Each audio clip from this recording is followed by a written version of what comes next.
Hi, everyone. Lynne Kelly here with my latest novel, The Secret Language of Birds. This story is about 13-year-old Nina, who you might remember as a minor character and source of annoyance in my last book, Song for a Whale. This story takes place about a year after Song for a Whale ended. Nina is less annoying this time, but she still is someone who goes all in on whatever she's interested in at the moment. And for now, that is birds. We will see in chapter 1 where that fascination started.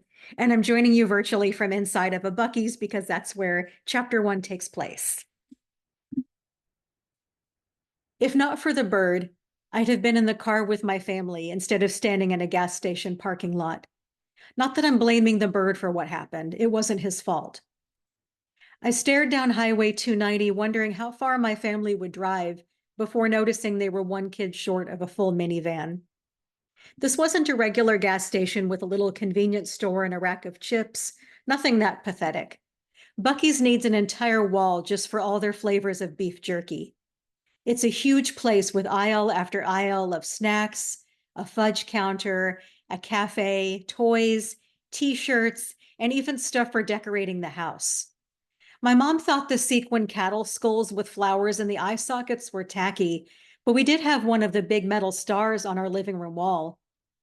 And Buc-ee's was the only place Mom would stop for a restroom break on a road trip. They're famous for their restrooms. The Buc-ee's beaver mascot shows up on billboards along the freeway, announcing things like "risk it for the brisket" and 75 miles to Buc-ee's, you can hold it. And even if I thought, no, I absolutely cannot hold it, I'd have to wait anyway because we were not stopping anywhere else. My point is, if you're going to be abandoned someplace, you could do a lot worse than Buc-ee's. We were on our way home to Houston after a long weekend at a lake house in Austin. As soon as we parked at a gas pump, Mom and Dad each grabbed one of the twins since they were overdue for diaper changes. Chloe and Aiden were almost potty trained, but that almost is important when you're trying to make it between Buc-ee's stops. You kids stick together, Mom said to the rest of us. That meant me and my 16-year-old sister, Sage, and my brother, Declan, who was 14, just a year older than me. Mom handed a credit card to Sage and said, "Go ahead and order the sandwiches. We'll meet you back here at the car." Declan and I got our fountain drinks, pressing our cups under each spout to get a mixture of all the flavors. Sage usually did the same, but this time she set her cup down and wandered over to the refrigerated cases where some guys who looked like football players were picking out sports drinks. I followed her while sipping my drink. It tasted pretty good, even though I'd overdone it on the Fanta orange. "Could you reach a Dr. Pepper for me?" Sage asked one of the boys. She pointed to the top shelf. "Why aren't you getting your own drink?" I asked. She glared at me and said, "I just want a can of Dr. Pepper, okay?" Her eyes were wide, like she was trying to send me a secret message. "And I need someone to reach it for me." Pretty sure I could reach that. She turned back to the guys and said, "My little sister," while shaking her head.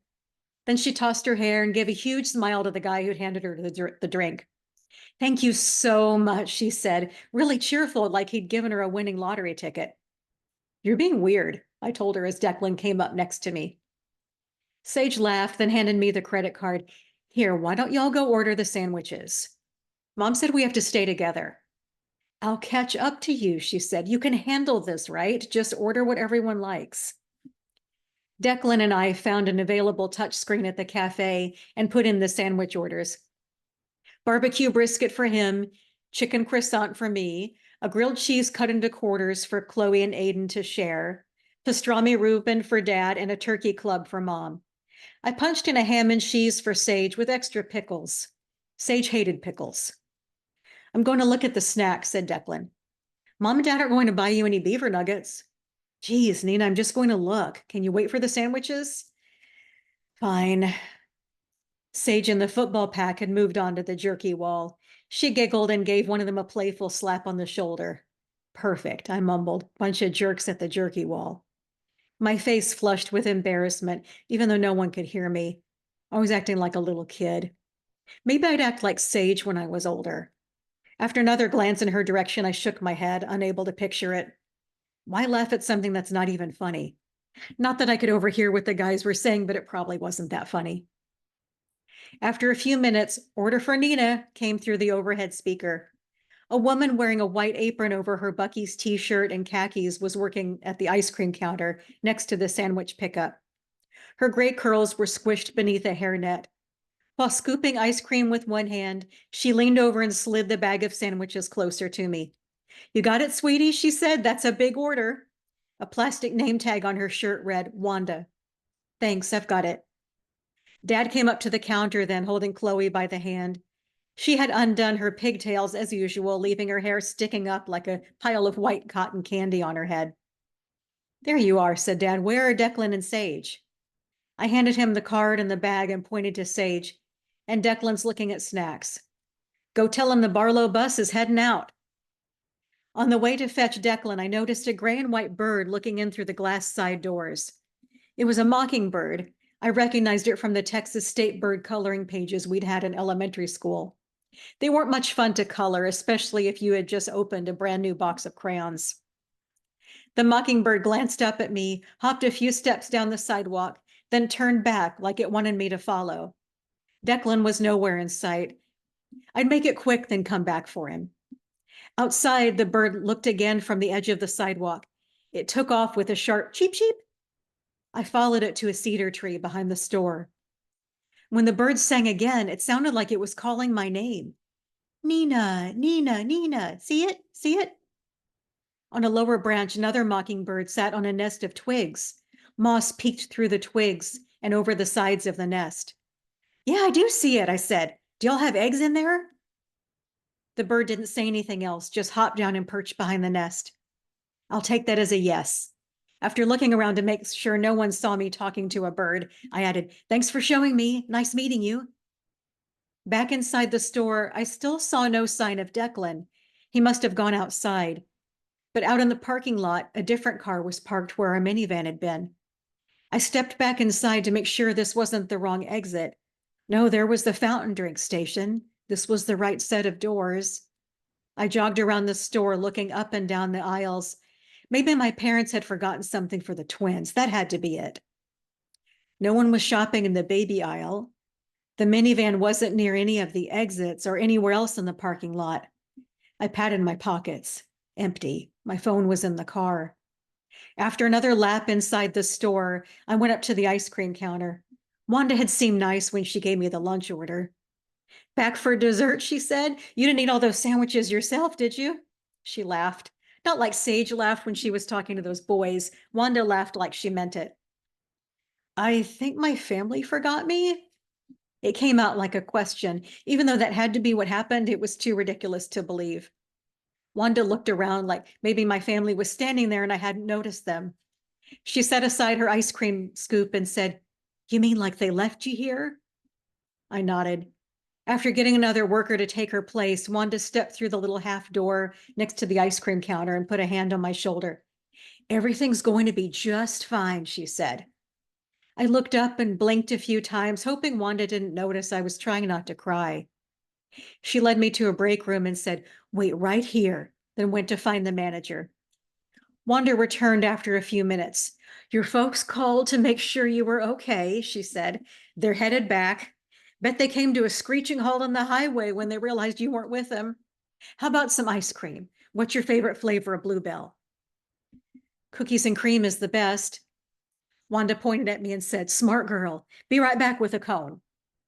Sometimes at home we had cookies and cream in the freezer, but I could never get to it before Declan tunneled through the carton to dig out the best chunks. The scoop Wanda gave me was full of cookies. She'd brought a cone for herself, too, and sat with me in the break room while we waited for my family. "Such a big store," Wanda said. "People start looking around and lose track of time and each other."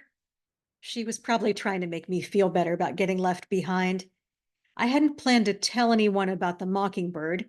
Most people would think it was weird, but I felt safe telling Wanda. That isn't how we lost track of each other. I told her all about the mockingbird, going outside to follow him down the sidewalk and to the tree where he showed me his nest and sang my name. Wanda's eyes widened. "Mockingbirds usually dive bomb anyone who comes near their nests. They're territorial." She leaned in like she was telling me a secret. But I think animals know who the good people are. That bird trusted you. I could have stayed there all day talking to Wanda in the break room. She seemed like the kind of person who'd have a cozy house, a small house, kind of old but comfortable, maybe with a cat curled up on one end of a plaid fabric couch. Manager Mavis came in soon, followed by Dad, who looked frantic. He wrapped me in a tight hug and told me he was sorry. So very, very sorry. How could we have left you? It didn't seem like he expected an answer, and I didn't give one, but I thought, yeah, how could you leave me? They had driven away, not noticing anything was wrong, like nothing was missing from the family. We both thanked Wanda, then went together to the van. Turned out it was Chloe who'd noticed I wasn't with them. Declan told me the van was 10 miles down the road when Chloe said, "Where's Nina?" At the same time, Mom was passing out sandwiches and realized she had one extra. Sage and Declan got in trouble for not staying with me, and Mom and Dad seemed mad at each other. "I'm sorry," I said. They were all unwrapping their sandwiches by then. I unwrapped mine too, even though I wasn't hungry. "Ew, pickles," said Sage from the seat in front of me. As we continued down the highway, I looked out the window and said, "A bird sang my name and showed me his nest." Maybe no one heard me, but it didn't matter. I said it again for myself to remember it was real. A bird sang my name. Thank you all for joining me today, and I thank you so much for the work you do to bring books to readers and for your support of authors. I hope you will all enjoy reading The Secret Language of Birds.